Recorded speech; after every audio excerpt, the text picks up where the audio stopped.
যাদের অতিরিক্ত গ্যাস হয়, গ্যাস্ট্রিক, গলা জ্বলা, বুক জ্বলা, পেট ফাঁপা থাকা, ফুলে থাকা, কোনোভাবে দূর করতে পারেন না, আদা দিয়ে আর বিট লবণ দিয়ে একটা ওষুধের রেসিপি বলে দিই। আপনি নিজে এটা তৈরি করতে পারবেন। আপনি যখন এটা নিজে তৈরি করে খাবেন, আপনার এতটা ভালো রেজাল্ট পাবেন যে আপনি কল্পনাও করতে পারবেন না।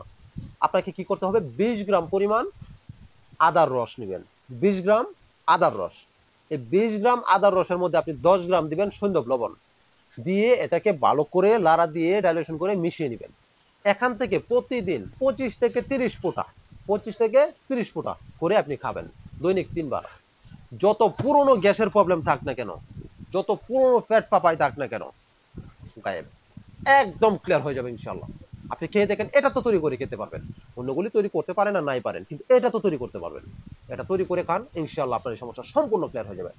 আর যদি গ্যাসের কোনো ওষুধ তৈরি করে না খেতে পারেন বা বিভিন্ন চিকিৎসা করছেন কোনোভাবে কাজ হচ্ছে না, তাদের কাছে রিকোয়েস্ট করবো, আমার এই বকুল মেথি মিক্সটা যদি আপনি খাইতে পারেন, যত পুরোনো গ্যাস্ট্রিকের সমস্যায় থাক না কেন, একদম গায়েব হয়ে যাবে ইনশাল্লাহ। এবং এর পাশাপাশি গ্যাস্ট্রোবটিকাটা সম্পূর্ণ ফ্রি থাকবে। এই ফাইলটা যে খাবে, তার গ্যাস্ট্রিক, গলা জ্বলা, বুক জ্বলা, পেট ফাইপা থাকা, ফুলে থাকা, কোষ্ঠকাঠিন্য, টয়লেট রীতিমতো ক্লিয়ার হয় না, সিরে সিরে হয়, এই ধরনের যত প্রবলেম আছে সব ক্লিয়ার হয়ে যাবে ইনশাআল্লাহ।